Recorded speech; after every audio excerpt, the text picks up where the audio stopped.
Homelessness in Denver is a constant topic of discussion in our Colorado. Whether you're a politician running for office, a downtown resident navigating encampments, or just an everyday citizen who wants to help their neighbor in need. We often talk about individuals who need homes, but there's a growing number of families with children sleeping on the streets, in their cars, or wherever they can find to lay their head. On this episode of Real Talk with Micah Smith, we're talking about the startling new statistics surrounding family homelessness and the solutions in the works to help them.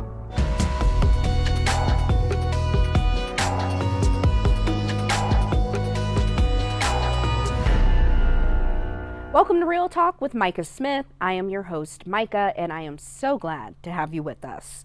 Right now in the city of Denver, more than 200 families are on a waiting list for family shelter.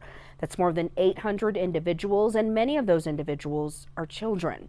City officials report some families are staying in their cars or anywhere else they can find to sleep for the night. According to Denver's Department of Housing Stability, or HOST, there has been a 100% increase in family homelessness in the last 12 months. HOST cites a rise in evictions, unhoused newcomers, and the loss of social safety nets as the main drivers of the huge increase we're seeing in families without homes. To learn more about the people who those numbers represent, I met up with V. Reeves, organizer with the House Keys Action Network Denver, or HAND, an advocacy group that helps those experiencing homelessness, and one of their clients who is searching for permanent housing. V, thank you so much for joining us, and you so graciously brought some voices who are directly impacted by this issue. Would you mind introducing them to us today? Sure, absolutely. These are some friends of mine. Actually, she spoke at City Council during the budget process to talk about the fact that her son with intense intellectual disabilities, who needs actually a home caretaker, has resulted in them being unable to sustain jobs, income, and so they are still on the streets. Thankfully, after speaking, the city did step up and offer them a temporary hotel, but they have to wait there for many months without services and support until a shelter spot opens up. And then they brought a friend of theirs here today who was about to face the same situation, who took in kids after her brother-in-law was deported, and now is trying to raise 5 kids and is looking at the streets again. In terms of the need of family shelter, how has that evolved and changed over the past year? In the last year, we've seen at least 100% increase in the need for family shelter. We as an organization, as advocates, are receiving calls every single week from parents desperate to have somewhere safe to take their children. Just yesterday, I received personally 4 new calls from 4 more families in need who are facing the streets. So we are seeing huge increases in the numbers of people on the streets, and it doesn't look to be going down anytime soon. V, you've also graciously offered to translate so that our viewers can hear from these courageous people who are willing to share their stories. So my first question will be for Karina. When we talk about her personal story and the biggest challenges to housing, what would be the biggest challenge to housing? The biggest barrier that I've gotten to achieve accessible housing is because we don't have a fixed income, and the thing that we need for stable housing is, and to maintain a fixed housing is stable income, so the biggest barrier is financial. So we were hoping to ask for support for people who have come to this country, who have worked hard to get here, and we were asking for support just in the basic necessities, for example, in creating a new shelter for families who are in need. It's grown a lot, the number of families without housing, because what's being affected is this idea of fixed income to be able to sustain housing. And the motive of many of the people who have experienced what I have experienced, like living on the streets, sleeping in a car, and they were thinking, and we're thinking of our kids more than anything. For them, it's even more difficult because they have the role of completing their education, of going to school. And for many parents, it's been very difficult to achieve a permanent housing situation. For this, we were hoping that they would take into consideration and balance out the need of the families who, in order to create a new family shelter for the needs of the families who are on the streets. I want to bring in our other guest here as well, who's facing a unique challenge. Would you mind translating V and asking how just immigration policy has kind of tied into her challenge with securing housing? It's affected us greatly because it's something that has a lot to do with the situation. For example, what happened with my brother-in-law because he was taken by immigration. And it left us with his 2 kids and our responsibility. It's very sad because we have to live a life of feeling split between here and there because of immigration. It's difficult to maintain a job. It gives us a lot of fear. For example, my partner is without work and I'm without work. He was the main provider for our family, and because of that, we've had difficulties with work to sustain ourselves. We have fear of immigration. I have a lot of things I really want to say about it, but the thing is it's affecting a lot of parents here because, look, we came here to this country to seek out a better life for ourselves, and now we're being so heavily affected by this, and it's not okay. Thank you all so much. I want to open the floor. Is there anything else that either one of you would like to say? What I want to say is I am so disappointed. It's like not addressing the issue. It's like a leak that keeps dripping and you don't go to the source to turn it off, but you put a patch over it by criminalizing people in poverty rather than supporting families in need before their children end up on the streets and end up without an education because of that instability. So it is heartbreaking because we will keep receiving those calls from families. And yesterday, the calls I got from families were other mothers who have lost spouses to deportation, to immigration. They were mothers who were trying to escape domestic violence. There were mothers who were trying to save their children from abuse, and they had nowhere to go, and we had no answer for them. It hurts me to have to receive these calls week after week after week from pleading parents who just want their kids to have somewhere stable, who just want their kids to go to school, to have access to food, who just want to work and support their families. This is not what America's supposed to be about. This is not what Denver's supposed to be about. And it is wrong. And like she said, it's all families that we're receiving calls from. And we shouldn't be receiving these calls, and the city should be stepping up. So what we ask for now is community, please support. Please, community, decide to come together and support these families to stay inside. And it's now up to each of us to decide what to do to keep them safe. Thank you so much, V, and thank you to all of you for being willing to share your stories with us. So many families in our communities are facing major challenges when it comes to housing.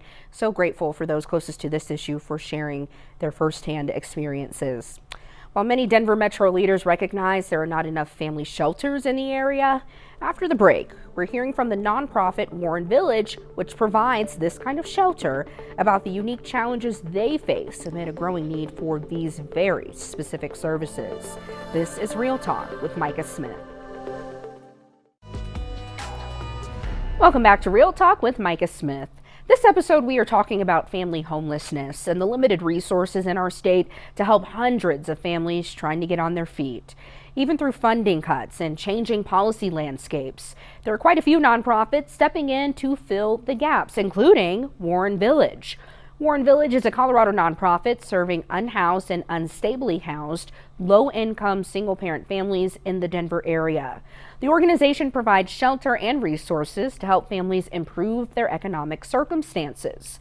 I went to their main office to talk to their CEO and president, Ethan Hemming, about the needs they're seeing.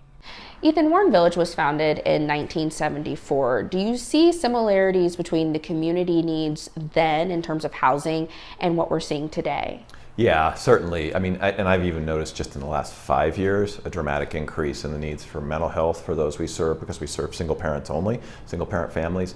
Mental health needs and just sheer volume of folks seeking housing, seeking a safe place to live and to be, early learning care for their children, mental health, workforce, education.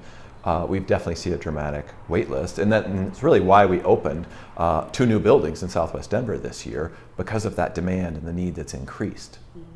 We're hearing from city officials that there is currently a really long wait list for families who need shelter in the city. When you hear that, what do you think? I think that resonates with what we are experiencing. So we operate 191 apartment units at any one night in Denver, and we have wait lists for every single site we operate, and we get calls and emails and people walking in all the time trying to find housing. And our population's unique, right? Ours are just single parents, typically women who are fleeing domestic violence, living in a car, doubled up with grandma. But we know that the need is system-wide in the metro area for affordability, and that's kind of the backdrop for it. We're just a particular piece of that, and we do see the needs growing. Yeah. What do you think the best path forward is in terms of permanent housing? We talk a lot about houselessness, we talk a lot about shelter, but I know the ultimate goal is really permanent housing. Sure. Yeah, we want folks to have a place to stay forever, and we look at that in a variety of circumstances, right? So someone that might qualify for a DHA voucher and live there, someone that is going to be ready to move into market rate rent and maybe not in central Denver where it's so expensive, they may go to an outlying area. We just think we need more options for affordability. The average family in Denver, there's 140,000 households in Denver that earn less than 80% of the area median income.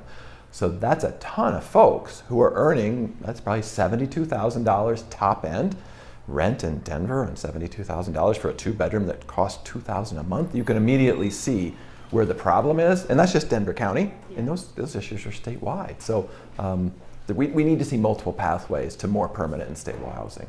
So, Ethan, what can city leaders do to help Warren Village with its mission and to create those multiple pathways to permanent housing? Yeah, I think they can continue to do what they've already done for us. The city was a big part of our new Alameda campus with money to build, as well as the voucher subsidies they provided. Just do more of that, right? We need more of that because we know just for single parents, there is still a lot of unmet need out there. So we are already planning our 4th development project in a couple years because of that need. And while we were visiting Warren Village, 2 of their clients who are staying in transitional housing, Dejanay Clark and Michaela Thompson, shared their housing stories with us. Dejanay, would you mind just sharing part of your story with us? I am a mother of 4. I stay at Warren Village. It's a transitional housing that I prayed for and knew I was coming to after fleeing a domestic violence situation from Texas. And just fast forward until now, it has just been a huge stepping stone for me, just getting back on my feet and getting my mental back together as a single mom. And I think so far, Warren Village has really been the only place that I have been where it has been so resourceful. I think it's very important to be around. It's important the people you have around you. I have a big community around me, and that has literally put me back on my feet, is community. So, would you mind sharing part of your story with us? Well, I haven't been here at Warren Village long, but in the short time that I have been here, I've reaped a lot of blessings, and it really, from those at Warren Village, they'll tell you, it seems like just being in the building allows that kind of help. The stability, I'm a single mother of 2 kids, a 3-year-old and a 1-year-old, and a baby on the way. And so having that stability means the world to me. Without it, I wouldn't have anywhere to be. So the housing situation is just crazy. You know, you may have family, but everything's expensive for everybody. And everybody's barely able to make it. The pricing is crazy, and you kind of have to know of someone that knows of resources to even be able to get the help to be in somewhere, you know? In your opinion, are there enough resources for families that have fallen on hard times and truly need help? Oh, not at all. I know a lot of the ladies just in our building alone are waiting to get resources to move out of the building to allow someone else to come in. But we're waiting on pins and needles. It's not the same as it used to be, and there's barely anything out there for us now. And what would you say to policymakers in terms of what you think should be done to just improve the lives of people who are facing housing instability? Come live with us for a little bit. See what it's really like. Not just what's on a paper or what's on a policy. Come really live it. And then you'll understand sometimes they may write a policy that they think helps, but there's all these other factors to it that are allowing no one to get the help, including the money. We spend so much money and so much effort on things that are small and minute instead of trying to figure out something as serious as housing for women and children. You know what I mean? Where you want the children to be made because we don't have too many being made lately, but you're not doing what's needed to make sure that they're able to grow and not think about anything but learning, living life. Yeah, as you just heard there, it truly does take a village to address the growing needs in our community when it comes to family homelessness. Coming up next, we are taking some of the concerns we've heard throughout this episode to a Denver City Council member who's proposing a solution to address family homelessness. This is Real Talk with Micah Smith. Welcome back to Real Talk with Micah Smith. All episode long, we've heard directly about the challenges families experiencing homelessness are facing when it comes to a lack of services. Now, 3 Denver City Council members are pushing for a solution. Council members Sarah Parody, Chantel Lewis, and Serena Gonzalez Gutierrez championed an effort to allocate $9 million from the city's budget to open a new family shelter in Denver. I spoke to Sarah Parody about where the proposal stands and what the path forward looks like. Councilmember Parody, you recently backed what some viewed as what could have been a solution to the lack of family shelter in Denver. Talk to me about what that proposal was. Yeah, thank you so much for asking that. And tiny bit of background about the lack of family shelter.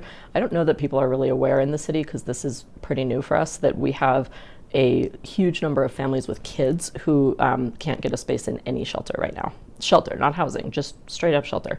So what that means is they've asked to be sheltered. They've said, we don't have stable housing and we can't meet that need. And that's right about 200 plus families, 893 people, about 500 to 600 of whom are kids that cannot even get into shelter and have told the city they need to be in shelter. So that's the need, and that's new. I don't know that Denver's ever been in that position before, and it's sort of escalated over the course of the past year. The solution that we were hoping to get into place on Monday night was basically that when we do the budget every year, my team and I look through the whole 800-page thing. We send hundreds of questions over to city agencies, and we just try to figure out, like, somewhere in this whole book, what's been overlooked that could be moved without harm, without, or that maybe it's just less of a priority, And this year, the thing that leapt out, particularly when you compare it to the fact that we in fact have toddlers who are sleeping in parks, like that's real, that's happening right now in Denver. The thing that leapt out was that within the police department, the way that they budget for both their officer staffing levels and their money that they intend to spend on new recruits, it is basically, there's a big overage from what is spent per recruit in the past, or for what is spent to get up to the level of officer staffing that they predict and hope to have by the end of 2026. So having those built-in extra margins in a year when the budget is this tight, we're not budgeting that way for anything else. Police department isn't even predicting to use all the money that they have set aside for new officers, right? And so we figured, let's just reallocate that money, and it doesn't impact, as best we can tell from the math that we did in the conversations we had on Monday night, it doesn't impact their ability to hit their recruiting targets if they're able to recruit that many people. They've sometimes struggled to do that, but even allowing for the idea that, we think they should be able to meet their target, what we would have left in the budget would have covered all of that. So I am disappointed that that didn't pass through council, and I hope that we'll be able to find some other kind of way, but once you have a budget in place, it certainly becomes harder to do that. So it would have been $9 million for a family shelter to accommodate all the families you were speaking about who are quite literally sleeping on our streets or in cars or wherever they can find a place to lay their head. Yeah, it would have been $9 million to both rent and staff a non-congregate, like a hotel type of shelter, or because we made it sort of clear in the amendment that the housing department could use the money as it saw fit. And so if there was, in their minds, a better solution that would start to impact the length of that wait list and get people indoors. For example, maybe there's a way to spend the money to move people far more quickly through existing shelter beds, something like that. We gave them that discretion, or would have if it had passed, but we sort of calculated it based on kind of the bottom line, like what would it cost if the solution was another hotel shelter. So now that City Council did not pass that measure, is there a path forward to do what you just talked about at all? I would say that I don't have, a $9 million pot of money somewhere else Right. in Denver or the world Yeah. that I know of to access to do this. Certainly as the year goes on, if we're lucky enough to have unexpected revenues, City Council has the ability to allocate those if they come in. It's not really the kind of revenue environment that we're seeing. There are certain things City Council could do to legislatively bring a little more revenue into the city, but we try to be really careful about that because, of course, if you're going to be charging money for anything right now, it needs to be something that's not impacting people who are kind of paycheck to paycheck, which is more and more of us right now. And then, of course, ultimately, there will be another budget another year. Always chances to go to the ballot and look for revenue in that way. But right now, we're kind of casting about. I think it's to the point where I'm going to be thinking about, everything from talking to some of the private foundations in the city who are certainly, getting their doors beat down right now, to talking to surrounding jurisdictions, anything we can think of. What would you say to families who are just feeling really hopeless right now?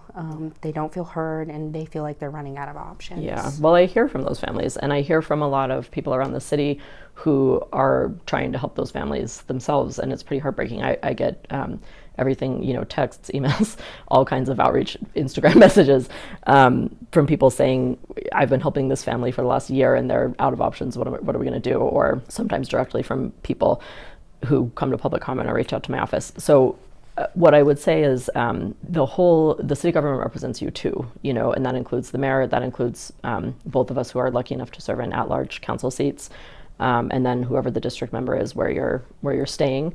And so I would say people need to be talking really loudly to the city government right now. And then for any of us who have the means and ability to help, we need to be donating for emergency hotel shelter stays to the local organizations that do that kind of thing, engaging in sort of mutual aid, because now a lot of these same families are also facing loss of SNAP benefits. So it's just a time we all need to really put our backs into anything we can do to alleviate extreme poverty and homelessness for our neighbors, and that's very concrete. That's helping in any way that you can.